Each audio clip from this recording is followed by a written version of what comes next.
বিরতিতে যাওয়ার আগে আপনাদের বলেছিলাম চুরির নয়া ছক দেখাবো। স্প্রে করতেই ভেঙে যাচ্ছে গাড়ির কাঁচ, আর এরপর গাড়ির ভিতরের জিনিস একেবারে সাফ হয়ে যাচ্ছে। শিলিগুড়ির ছবি আপনাদেরকে দেখাচ্ছি। পরপর ঘটনায় রীতিমতো চাঞ্চল্য শিলিগুড়িতে। প্রতিনিধি পার্থ প্রতিম এই মুহূর্তে আমাদের সঙ্গে রয়েছেন। পার্থ, তোমার থেকে একটু জানতে চাইবে যে গাড়ি চুরির যে চক্র, সেই চক্রকে তো ধরতে তদন্তে পুলিশ আছে, ঠিক আছে, কিন্তু এই চক্রর সাথে কি কোনো বড়সড় প্রতারণা চক্র জড়িত রয়েছে? পুলিশের প্রাথমিক তদন্তে ঠিক কি জানা যাচ্ছে?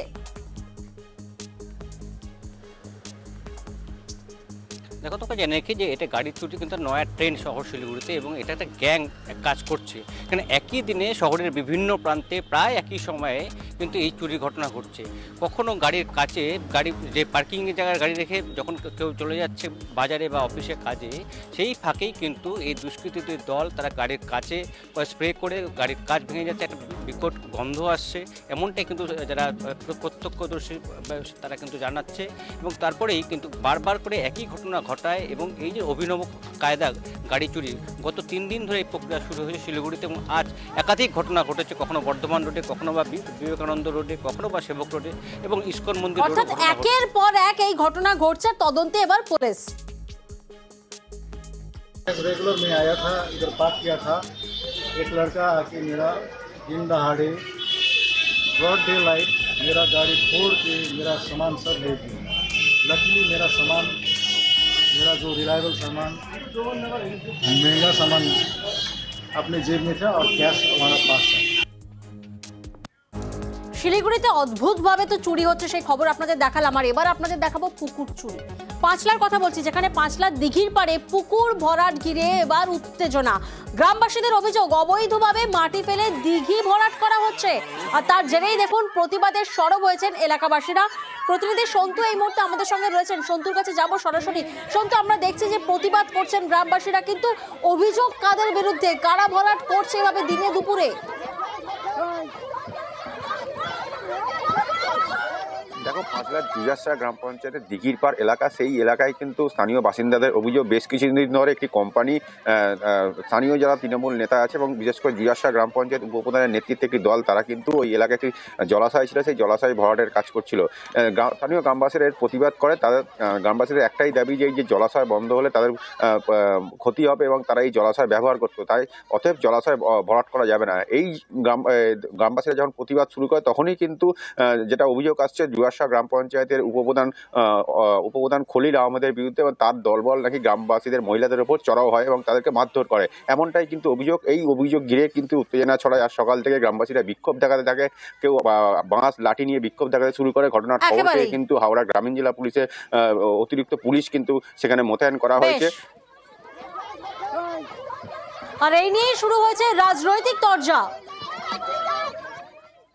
এদের যে মূল জীবিকা চাষ, সেইটাকে পুরো বন্ধ করে দেওয়ার জন্য এখানে খালটাকে পুরো বুঝিয়ে দেওয়া হয়েছে। এবং সবথেকে বড় বিষয়, যখন বর্ষাকাল হবে ওটা বুঝিয়ে দেওয়ার ফলে এরা যেখানে বসবাস করছে ওই জায়গাগুলো পুরো ভেসে যাবে।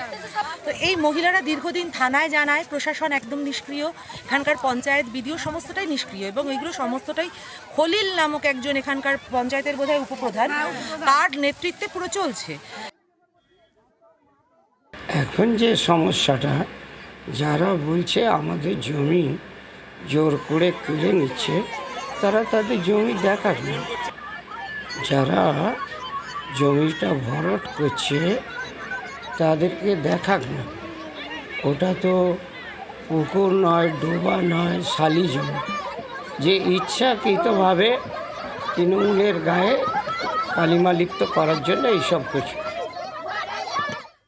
আর পাঁচলার পর এবার আমরা একটু নজর রাখি বসিরহাটের দিকে, কারণ 4 ফেব্রুয়ারি বসিরহাটের 13 নম্বর ওয়ার্ডের পুকুর ভরাটের খবর আমরাই দেখিয়েছিলাম। আর এই খবর দেখানোর পরে অবশেষে বন্ধ হলো পুকুর ভরাটের কাজ। দেখুন সেই ছবি, পুকুর ভরাটের খবর 4 ফেব্রুয়ারি আমরাই দেখাই। আর আমাদের খবরের জেরে এবার পুকুর ভরাটের খবর যখন এলাকায় পৌঁছয়, তখন বসিরহাট দক্ষিণ বিধানসভার বিধায়ক তিনি আসেন এবং সেই কাজ বন্ধ হয়। প্রতিনিধি অনুপম আমাদের সঙ্গে রয়েছেন, অনুপমের থেকে একটু জানবো। অনুপম, নিউজ 18 বাংলার খবরের জেরে পুকুর ভরাটের কাজ তো বন্ধ হলো, কিন্তু যারা জড়িত এই ঘটনার সাথে তাদের বিরুদ্ধে কোনো পদক্ষেপ বা ব্যবস্থা? এই 11 নম্বর ওয়ার্ড, এই 13 নম্বর ওয়ার্ডে না একটা পুকুর ভরাট হচ্ছে কাবাক ঘোষের বাড়ির পিছনে। আমি অনুপম খবর দিয়েছিল অফিসের পিছনে অমিয় কুণ্ডুর যে পুকুর ভরাট হচ্ছিল, সেই পুকুর ভরাটের খবর যখন আমরা করি 4 ফেব্রুয়ারি, তারপরে কিন্তু নড়িচড়ে বসে প্রশাসন এবং সেখানে ঘটনাস্থলে যায় বসিরহাট দক্ষিণ বিধানসভার বিধায়ক সপ্তর্ষি ব্যানার্জি এবং বসিরহাট পৌরসভার ভাইস চেয়ারম্যান সুবীর ব্যানার্জি, এবং তারপরে সেখানে নোটিশ লাগিয়ে দেওয়া হয় এবং সে কাজ বন্ধ করে দেওয়া হয়। এবং যে অমিয় কুণ্ডু যে আর কি পুকুর ভরাট করছিল তাকে কিন্তু বিএলআরও অফিসে দেখা করতে বলেন এবং পৌরসভাও কিন্তু তাকে দেখা করতে বলেন এবং তিনি তারপরে দেখাও করেছেন। কিন্তু তারপরে এই যে পুকুর, সেই পুকুর পুনরায় কি করে পুকুরে পরিণত করা যাবে সেই কিন্তু দাবিও ছিল, কিন্তু সেই পুকুর কবে পুনরায় পুকুরে পরিণত হবে বা যে অবৈধভাবে ভরাট করেছে তার বিরুদ্ধে কি প্রশাসনিক ব্যবস্থা নিচ্ছে বা কি ব্যবস্থা নিচ্ছে পৌরসভার থেকে বা বিধায়ক, সেই দিকেই নজর থাকবে একেবারেই। আর এবার নজর রাখবো হুগলির খানাকুলের দিকে। সেখানে তৃণমূলের প্রাক্তন পঞ্চায়েত প্রধানকে মার, চায়ের দোকানে তিনি একা ছিলেন আর তারপরে বেধড়ক মারধরের অভিযোগ ওঠে। খানাকুলের চিংড়া পঞ্চায়েতের ঘটনা। প্রতিনিধি বাপন এই মুহূর্তে আমাদের সঙ্গে রয়েছেন, বাপনের থেকে একটু জানি। বাপন, রীতিমতো এই ঘটনার পর অভিযোগ উঠছে বিজেপির বিরুদ্ধে, কিন্তু তোমার থেকে একটু জানতে চাইবো যে ব্যক্তিগত আক্রোশের জেরে নাকি রাজনৈতিক কোনো কারণ রয়েছে?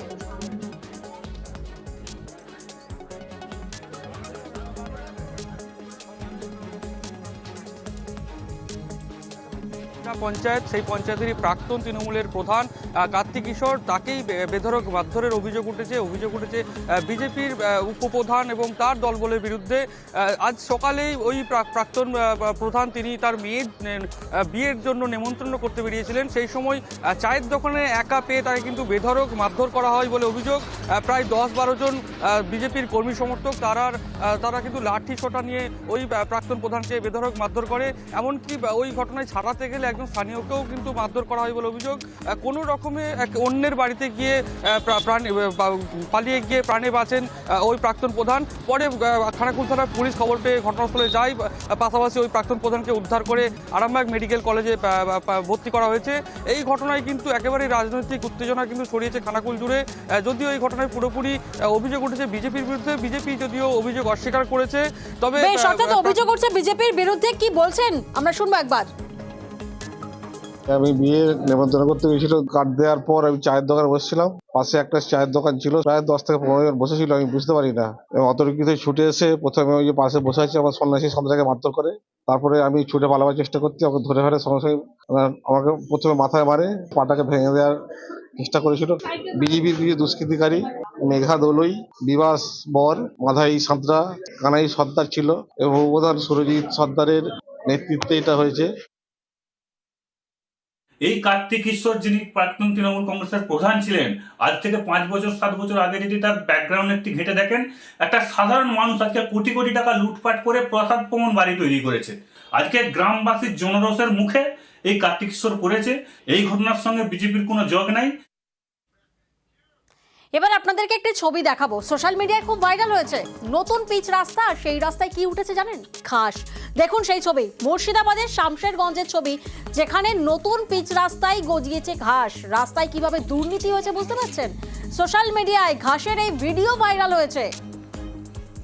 প্রতিনিধি প্রণব এই মুহূর্তে আমাদের সঙ্গে রয়েছেন, প্রণবের থেকে একটু জানবো যে প্রণব, আমরা জানি যে রাস্তার জন্য অর্থ বরাদ্দ করেছেন জেলা পরিষদ, কিন্তু যেভাবে রাস্তার মধ্যে ঘাস উঠেছে তাতে তো দেখে মনেই হচ্ছে যে একটা বড়সড় দুর্নীতি হয়েছে। ঠিকাদারের তরফ থেকে কিছু বলা হচ্ছে, ঠিকাদার সংস্থার তরফ থেকে?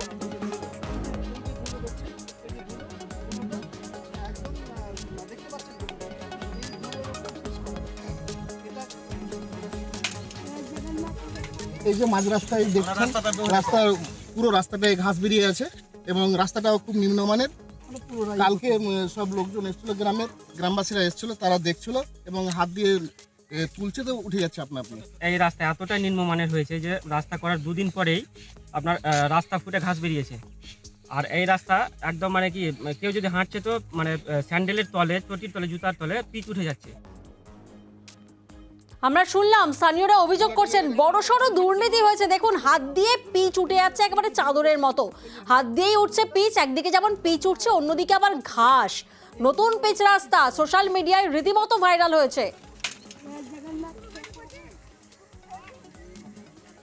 প্রতিনিধি প্রণব এই মুহূর্তে আমাদের সঙ্গে রয়েছেন। প্রণবের থেকে একটু জানি, প্রণব, রাস্তার জন্য তো অর্থ বরাদ্দ করেছে জেলা পরিষদ, কিন্তু যেভাবে রাস্তার ছবি সামনে দেখা যাচ্ছে, একদিকে পিচ উঠে যাচ্ছে, একদিকে ঘাস, বড়সড় দুর্নীতি হয়েছে। ঠিকাদার সংস্থার তরফ থেকে কি বলা হচ্ছে?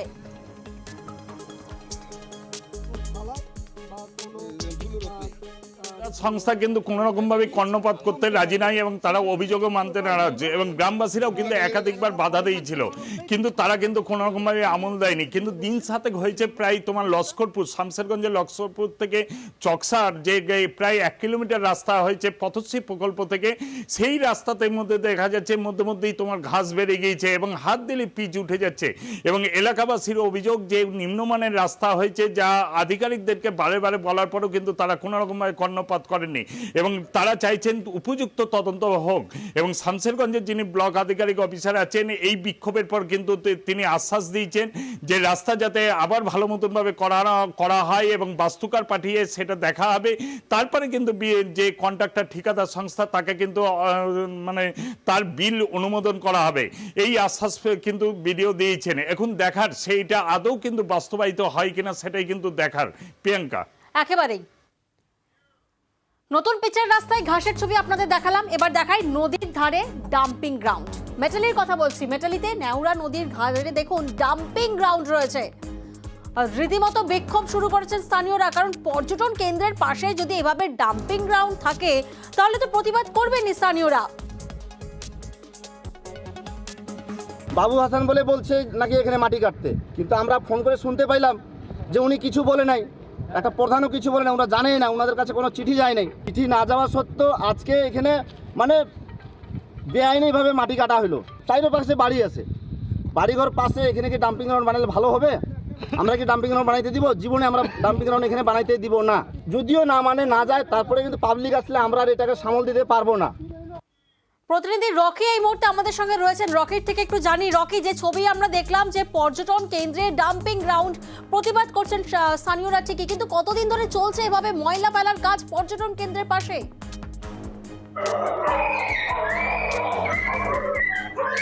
প্রিয়াঙ্কা, তোমাকে বলে রাখতে চাইবো, মেট্রি ব্লকের অন্তর্গত নেওড়া নদী এবং নেওড়া নদীর পাশেই মালবাজার পৌরসভার তরফ থেকে একটি ডাম্পিং গ্রাউন্ড তৈরি পরিকল্পনা করেছিল, এবং এই খবর চাউর হতেই কিন্তু এলাকার মানুষ এবং সেখানকার যে তৃণমূলের নেতারা সেখানে কিন্তু জড়ো হয়, এবং সেখানে গিয়ে দেখতে পান যে জেসিবি মেশিন দিয়ে সেখানে কিন্তু রীতিমতো কাজ শুরু হয়ে গিয়েছে। তারা অভিযোগ করেন যে এটা একটি পর্যটন এলাকা এবং এখানে কোনো রকম ভাবে ডাম্পিং গ্রাউন্ড করতে দেওয়া যাবে না। এছাড়াও তাদের আরো বক্তব্য রয়েছে, যেহেতু মালবাজার পৌরসভার আবর্জনা মেট্রি ব্লকের অন্তর্গত এলাকায় তারা ফেলতে দেবে না, কারণ দূষণ বাড়তে পারে। এই কারণে কিন্তু তারা রীতিমতো অভিযোগ জানায়, এবং সেই সময় কিন্তু মালবাজার পৌরসভার যে চেয়ারম্যান রয়েছেন স্বপন সাহা, তিনি কিন্তু উপস্থিত ছিলেন, এবং উত্তেজিত জনতা রীতিমতো কিন্তু স্বপন সাহাকে ঘিরে নিয়ে বিক্ষোভ দেখান, এবং তিনি কিন্তু এই ক্ষেত্রে কোনো বক্তব্য সেভাবে দিতে চাননি। তার বক্তব্য ছিল যে সরকারি প্রজেক্ট এখানে হবে এবং সাধারণ মানুষ কিন্তু তা শুনতে চায়নি, রীতিমতো বিক্ষোভ দেখিয়ে কিন্তু কাজ আটকে দিয়েছেন। এরপরে কি কাজ করে পৌরসভার তরফ থেকে সেটাই এখন দেখার। এবং এই ঘটনার জেরে শুরু হয়েছে রাজনৈতিক চাপানুতর। এইখানে যে ডাম্পিং গ্রাউন্ড, মালের নোংরা ফেলাবো এখানে, ভালো জিনিস সব ওইদিকে, আমরা অবজেকশন করতে আসছি। ওনাদের জিজ্ঞাসা করছি কেন আমাদের জানায় নাই কোনো কাজটা।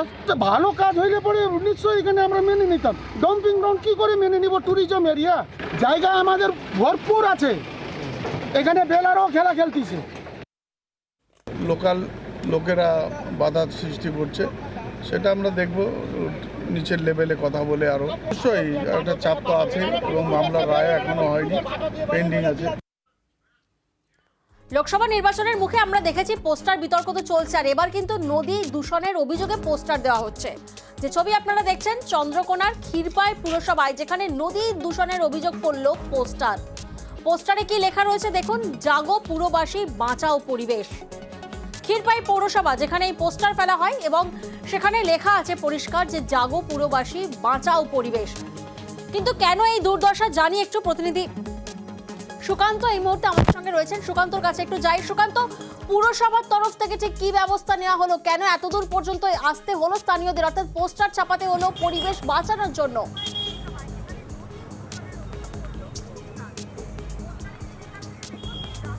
দেখো, চন্দ্রকোনার ক্ষীরপাই পৌর এলাকার 10টি ওয়ার্ড নিয়ে গঠিত এবং এই 10টি ওয়ার্ডের যে আবর্জনা, সেই আবর্জনা বেশ কয়েক মাস ধরে ফেলা হচ্ছে চন্দ্রকোনা ক্ষীরপাই পৌরসভার একদম শেষ প্রান্তে, অর্থাৎ কেঠিয়া নদীর ধারে। আর সেই আবর্জনা নদীর জলে মিশে যাচ্ছে এবং নদীর জল দূষণ হচ্ছে, সেই নিয়েই পোস্টার পড়েছে এবং সেই পোস্টারে লেখা রয়েছে জাগো পৌরবাসী বাঁচাও পরিবেশ। আর এই আবর্জনা বা আবর্জনা মুক্ত পরিবেশ গড়তে পৌরবাসীকে এগিয়ে আসার আহ্বান জানানো হচ্ছে। যেই পোস্টারে পৌরবাসীর নামে পোস্টার পড়েছে, কিন্তু আমরা দেখতে পেয়েছি যে সেই পোস্টার কার্যত বিজেপির নেতাকর্মীরা তারাই এই পোস্টার লাগাচ্ছেন। তবে এলাকার মানুষ অবশ্য বলছেন যে হ্যাঁ, পৌরসভা তাদের ডাম্পিং গ্রাউন্ডে না ফেলে এই আবর্জনা ফেলছে নদীর পাড়ে, যার ফলে দূষণ ছড়াচ্ছে বলে পৌরবাসী অভিযোগ করছেন। কিন্তু ক্ষীরপাই পৌরসভার চেয়ারম্যান দুর্গাশঙ্কর পান অবশ্য সাফাই দিয়েছেন যে ক্ষীরপাই পৌরসভার 7 নম্বর ওয়ার্ডে যে ডাম্পিং গ্রাউন্ড রয়েছে তার রাস্তা সংস্কারের কাজ চলার ফলেই এই কয়েক মাস তারা ওই জায়গাতে, খোলা জায়গাতে আবর্জনা ফেলছিলেন। কিন্তু আমরা যেটা দেখি, এবার শুরু হয়েছে রাজনৈতিক তরজা। আমাদের নিজস্ব ডাম্পিং গ্রাউন্ড সংস্কার চলছে, হয়ে গেলে আমরা সেখানে ফেলবো। হঠাৎ বিজেপি ক্ষীরপাই পুরবাসীর নাম দিয়ে কেন করছে আমার ঠিক জানা নেই। এটা ঠিক নয়, সৎসাহস নেই, প্রচার চালাচ্ছে উল্টো রকম ভাবে। ক্ষীরপাই পৌর এলাকার সমস্ত নোংরা আমরা চাইনি যে কখনো নদীর বুকে চলে যায়। অনেকটা দূরত্ব রেখে আমাদের পৌরসভার জায়গার মধ্যে থেকে আমরা সীমাবদ্ধ রেখে এবং আমরা তা পুড়িয়ে ফেলছি যাতে না কোনো দূষণ ছড়ায়। ক্ষীরপাই পৌরসভায় যাবতীয় নোংরা চারপাশে, এই নোংরাটা নিয়ে গিয়ে নদীতে ফেলছে। পরিবেশ দূষণ তৃণমূল পরিচালিত যে পৌরসভা, সেই পৌরসভার চেয়ারম্যানের লক্ষ্য করা উচিত, নজর করা উচিত। ওরা কোনো দিকে তোয়াক্কা না করে যেখানে ড্রামে পচা আবর্জনা ফেলার কথা সেখানে না ফেলে নদী গিয়ে ফেলছে। এটা পরিবেশ দূষণ হচ্ছে, যাতে এটা না হয় সেদিকে লক্ষ্য রাখতে হবে, তার জন্য আমরা প্রতিবাদ জানাচ্ছি। আর এবার নজর রাখবো জল প্রকল্পের নিয়োগ দুর্নীতি। তমলুকের কথা বলছি, তমলুকের জল প্রকল্পের নিয়োগ দুর্নীতি এবং প্রতিবাদে কিন্তু প্রকল্পে দেখুন তালা পড়লো। তমলুকে জল প্রকল্পের নিয়োগ দুর্নীতি জানবো একটু বিস্তারিত। আমাদের প্রতিনিধি সুজিত আমাদের সঙ্গে রয়েছেন। সুজিত, ঠিক কি কি অভিযোগ সামনে উঠে আসছে?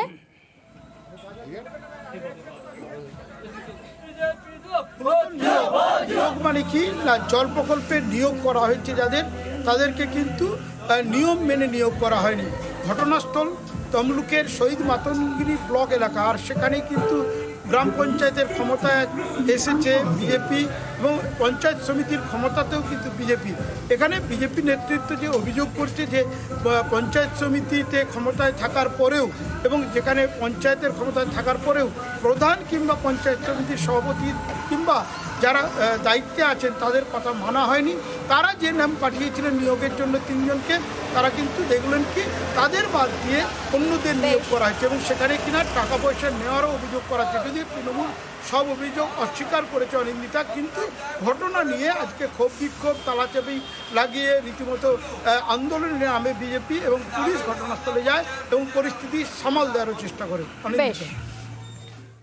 এই এলাকায় জল অপারেটর হিসাবে 3 জনকে রিক্রুটমেন্ট করবার জন্য স্থানীয় গ্রাম পঞ্চায়েতের প্রধান 3টি গ্রাম থেকে 3 জন প্রতিনিধির নাম পাঠিয়েছিলেন। এখানকার জেলা পরিষদের সভাধিপতি নিয়মে তোয়াক্কা না করে তিনি যেভাবে তৃণমূলের দলদাস হারমাদদেরকে এখানে রিক্রুটমেন্ট করেছেন তার বিরুদ্ধে জিহাদ ঘোষণা করবার জন্য আজকে আমরা এই পাম্প হাউস এসে আমরা তালা লাগিয়ে দিয়েছি। উদ্দেশ্য এই জটিলতার আগে সমস্যার সমাধান হবে, তারপরে এখানে কনস্ট্রাকশনের কাজ থেকে শুরু করে সব ক্ষেত্রে আমরা সহায়তা করব। আইদার অনির্দিষ্টকালের জন্য এই প্রকল্প এখানেই বন্ধ থাকবে, তার দায়ভার এখানকার জেলা পরিষদের সভাধিপতি এবং পিএইচই ডিপার্টমেন্টের আধিকারিকদের। আমাদের কোনো দায়বদ্ধতা নেই।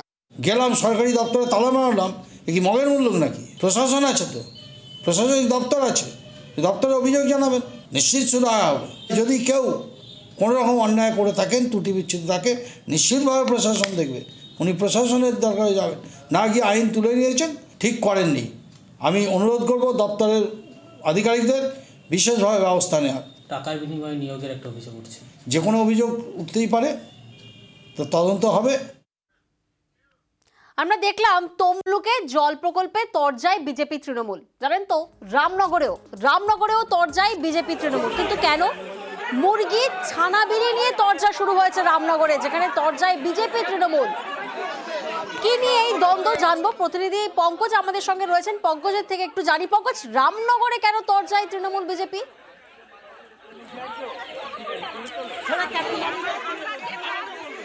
দেখো কেন এই বিতর্ক, রামনগর 1 নম্বর ব্লকে যে তালগাছড়ি 2 যে গ্রাম পঞ্চায়েত রয়েছে, ওই গ্রাম পঞ্চায়েত কিন্তু তৃণমূল পরিচালিত নয়, ওটা বিজেপি পরিচালিত গ্রাম পঞ্চায়েত। যেখানে এই গ্রাম পঞ্চায়েতের প্রধানকে না জানিয়ে রামনগর 1 পঞ্চায়েত সমিতি প্রাণী ও যে সম্পদ যে কর্মাধ্যক্ষ রয়েছে তাকে না জানিয়ে মুরগি বাচ্চা বিলি করা হয়েছিল অপর এক জায়গায়, যেখানে গ্রাম পঞ্চায়েতে না বিলি করে অপর জায়গায় বিলি করাকে নিয়েই কিন্তু তা বিক্ষোভ করে গ্রাম পঞ্চায়েতের প্রধান বিজেপি।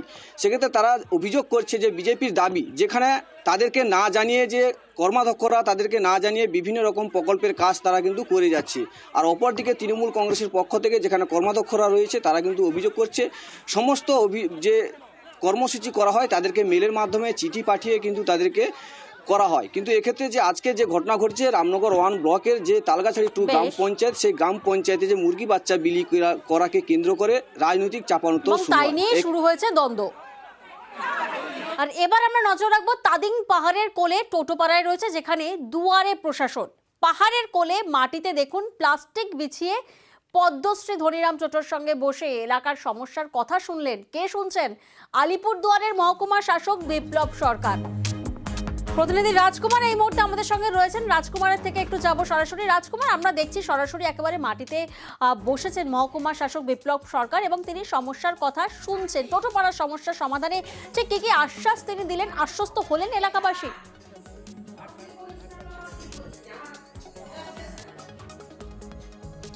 দেখো প্রিয়াঙ্কা, একদম ভুটান সীমান্তের এই যে টোটোপাড়া কিন্তু এমনিতেই একটি আকর্ষণের জায়গা মানুষের, কারণ একমাত্র ভারতবর্ষের টোটো জনজাতির মানুষ একসঙ্গে এত টোটো জনজাতির মানুষ ভারতবর্ষের একমাত্র এই টোটোপাড়াতেই বসবাস করেন। অত্যন্ত দুর্গম এলাকায় আজকে মহকুমা শাসক যে বিপ্লব সরকার তার নেতৃত্বে প্রশাসন ওখানে গেছে এবং গিয়ে ওখানকার মানুষদের সাথে কথা বলেছে। যেটা আমরা জানতে পেরেছি সেটা হচ্ছে বেশ কিছু মানুষের লক্ষ্মীর ভান্ডারের পাওয়ার ক্ষেত্রে একটু সমস্যা তৈরি হয়েছে। শুধু তাই নয়, টোটোপাড়াতে একটু জল সমস্যাও রয়েছে। এই সমস্ত সমস্যার কথা কিন্তু মহকুমা শাসক শুনেছেন এবং তাদেরকে এই সমস্যার সমাধানের আশ্বাস দিয়েছেন, মহকুমা শাসক জানিয়েছেন। শুধু তাই নয়, টোটোপাড়ার নাগরিকরা, টোটোপাড়ার ছাত্রছাত্রীরা যাদের শিক্ষার সুযোগ পান, স্বাস্থ্যের সুযোগ পান, সেই সমস্ত আবেদনও কিন্তু প্রশাসনের কাছে রাখা হচ্ছে। সব দাবি প্রশাসন খতিয়ে দেখবে বলে জানিয়েছে। আর এবার নজর রাখবো একটু জলপাইগুড়ির দিকে। জলপাইগুড়ি স্টেশনে যে ব্যবসায়ীরা বসেন তাদের জন্য কিন্তু একটা স্বস্তির খবর, কারণ আমরা জানি যে এর আগে 15 দিনের মধ্যে উঠে যাওয়ার নোটিশ দিয়েছিল রেল, কিন্তু এবার সেই উচ্ছেদ নোটিশ প্রত্যাহার করলো রেল। ঠিক কি নোটিশ দিয়েছে প্রতিনিধি শান্তনু এই মুহূর্তে আমাদের সঙ্গে রয়েছেন। শান্তনু, সেই নোটিশে ঠিক কি উল্লেখ করা রয়েছে?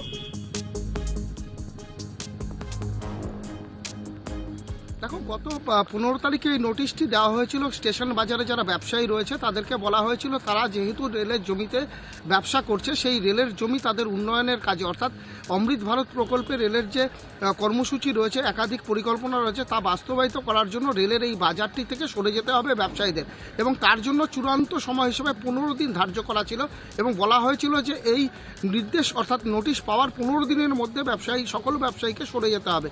প্রায় 600 জন ব্যবসায়ী রয়েছেন স্টেশন বাজারে। স্বাভাবিকভাবে রেলের এই বিজ্ঞপ্তির পর বা এই নোটিশের পর তাদের কাছে কিন্তু রীতিমতন আকাশ মাথায় ভেঙে পড়ে, সেই অবস্থা হয়। তারা কিন্তু প্রশাসনের দ্বারস্থ হয়েছিল, সাংসদের দ্বারস্থ হয়েছিল। সে সময় আমরা দেখেছিলাম সাংসদ তাদের আশ্বস্ত করেছিল, বলেছিল যাতে রেলের সাথে কথা বলে দ্রুত যাতে একটা পদক্ষেপ করা যায় সেই ব্যাপারে তিনি পদক্ষেপ করবেন। যেটা দেখা গেল আজ সকাল থেকে কিন্তু রেলের কয়েকজন প্রতিনিধি স্টেশন বাজার ঘুরে ঘুরে তারা যে নোটিশটি দিয়েছিল সেটিকে প্রত্যাহার করেন, অর্থাৎ ব্যবসায়ীরা আমাদেরকে দিয়ে একবার চিঠি দেওয়ালো, আবার চিঠি রিটার্ন করলো। এখন উপর মহলের কি অর্ডার আছে সেটা আমাদের জানা নেই, আর আমাদেরকে বলেও নেই। আমাদের খালি এটুকুই বলছে যে চিঠি সাহেব आप लोग दिया है, वो चिट्ठी साहब आप रिटर्न कीजिए। যাই ওই উপলক্ষে আমাদের আবার আসা। আর এবার চন্দ্রকোনার দিকে নজর রাখবো। চন্দ্রকোনায় হাতির তাণ্ডব, সীতানগর, ধামকুড়িয়ারা সহ গড়বেতায় আশেপাশে যে এলাকা রয়েছে সেখানে রীতিমতো হাতির তাণ্ডব। রাতে এলাকায় ঢোকে হাতির পাল, আর হাতির দলের এই তাণ্ডবে দেখুন চাষের কিন্তু বিপুল ক্ষতি হচ্ছে। প্রতিনিধি সুকান্ত এই মুহূর্তে আমাদের সঙ্গে রয়েছেন। সুকান্ত থেকে একটু জানি, সুকান্ত, বন দফতরের তরফ থেকে ঠিক কি কি ব্যবস্থা নেওয়া হচ্ছে, কারণ চাষের জমিতে তো বিপুল ক্ষতি হচ্ছে?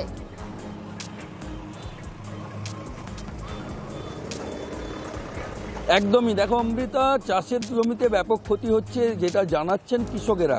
কিন্তু মূলত তোমাকে জানিয়ে রাখি অমৃতা, যে আলু খাওয়ার, অর্থাৎ এখন জমিতে পাকা আলু রয়েছে, সেই আলু খাওয়ার নেশায় জঙ্গল থেকে এই হাতির দল বেরিয়ে আসছে। যেটা জানা যাচ্ছে সীতানগর ধামকুড়িয়া এলাকায় প্রায় 25টি হাতি গভীর রাতে এসে এলাকার এই কৃষি জমির উপর দাপিয়ে বেড়াচ্ছে, যার ফলে আলুর ব্যাপক ক্ষতি হয়েছে। এবং এই হাতিকে সরিয়ে নিয়ে যাওয়ার জন্য বন দপ্তরও তৎপর রয়েছে, কারণ তাদের বন দপ্তরের যে কর্মী, অর্থাৎ হুলাপাটি, তারা জঙ্গল লাগোয়া এলাকায় তারা আগুনের মশাল করে তারা পাহারা দিচ্ছেন, যাতে করে ওই হাতি আবার এলাকায় না আসতে পারে। কিন্তু কৃষকরা তারা দুশ্চিন্তাতেই রয়েছেন, কেন না আবার এই রাত্রিতে, অর্থাৎ আজকে রাত্রেও আবার হাতি আসতে পারে সেই আশঙ্কা করছেন। তারা চাইছেন যে বন দপ্তর দ্রুত এই হাতির পালকে গড়বেতার গভীর জঙ্গলের দিকে নিয়ে যাক, এবং তার সাথে কৃষকরা চাইছেন যে ব্যাপক পরিমাণে ক্ষতি হয়েছে সেই ক্ষতিপূরণ সরকারের সাহায্যের হাত বাড়িয়ে দিক। একেবারে কৃষকরা কি চাইছেন একবার শুনি। যত হাতি মাঠ দিকে গেছে সব আমার জমি দিকে উঠে পুকুরে নেমেছে, মানে একবারে পুরা জমিটাকে একবারে গোটা একবারে মেরে ভর্তি করে একবারে লেদেছে, একবারে গোটা ভর্তি করে। কতটা জমি? ওটা কাঠা 4-5 কখন হয়েছিল ঘটনাটা? ওইটা কাল রাত্রে যখন গেছে, আমি তো জানিনি এইদিকে হাতিটা ঘুরবে বলে, সেদিকে উঠে গেছে জানি, এবার অত রাত্রে থাকা কি সম্ভব? সকালে এসে দেখছেন সব শেষ? হ্যাঁ, সকালে এসে দেখছি একবারে পুরা জমিটাকে মেরে দিয়েছে। আমরা দেখলাম কোথাও রাতে লোকালয়ে হাতির দল, আবার কোথাও কিন্তু রাতে বাঘের গর্জন, আর সকালে বাঘের পায়ের ছাপ। পাথর প্রতিমা উপেন্দ্রনগরের জঙ্গলে এবার অভিযান শুরু করলো বন দফতর, যেখানে বাঘের আতঙ্ক কাটাতে কিন্তু পাথর প্রতিমার উপেন্দ্রনগর এলাকায় সেই অভিযান শুরু হয়। প্রতিনিধি বিশ্বজিৎ এই মুহূর্তে আমাদের সঙ্গে রয়েছেন। বিশ্বজিতের থেকে একটু জানি, বিশ্বজিৎ, ঠিক কি কি পদক্ষেপ নেওয়া হচ্ছে বন দফতরের তরফ থেকে?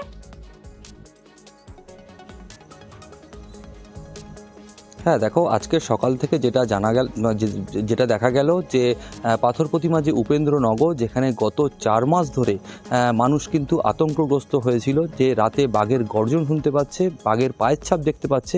সেই কারণে মানুষের যেটা অভিযোগ ছিল যে বাঘ ঘোরাফেরা করছে লোকালয়ে, এবং সেই কারণবশত যে তাদের যেটা দাবি ছিল যে বন দপ্তরের কাছে, বন দপ্তর বিষয়টা খতিয়ে দেখুক। এবং সেই জন্য আজকে সকাল থেকে কিন্তু যেটা দেখা গেল বন দপ্তর প্রচুর সংখ্যক কর্মী এবং যে স্থানীয় প্রায় 200 জন গ্রামবাসীদেরকে সঙ্গে করে নিয়ে ওই যে উপেন্দ্রনগর এলাকায়, যে এলাকায় বাঘ ঘোরাফেরা করছে, যেটা গ্রামবাসীরা অভিযোগ করছে, সেই এলাকা কিন্তু একদম তল্লাশি অভিযান চালায়, তন্ন করে কিন্তু খোঁজা হয়। তবে বন দপ্তরের তরফ থেকে যেটা জানানো হয়েছে, কাউকে কোনো বাঘ কিন্তু ওই সময় ওই এলাকায় কিন্তু দেখতে পাওয়া যায়নি। কয়েকটা বন বিড়াল বা বন শূকর লক্ষ্য করা গেছে। তবে তুমি বলতে পারো আজকের দিন কিন্তু উপেন্দ্রনগর এলাকার মানুষরা কিছুটা হলেও স্বস্তি, পুরোপুরি আতঙ্ক না কাটলেও তারা কিন্তু একটা জিনিস দাবি করছে যে এই মুহূর্তে যে ওই এলাকায় শুনি বন দপ্তরের কর্মীরা কি বলছেন। গ্রামবাসীদের সাথে একটা মিটিং হয়েছিল, সেখানে তাদের কিছু দাবি ছিল যে আমরা ওখানে ট্র্যাপ ক্যামেরায় কিছু পাইনি বাঘের ওখানে অস্তিত্ব, কিন্তু তাও তাদের একটা ইয়ে ছিল যে না এখানে বাঘ আছে।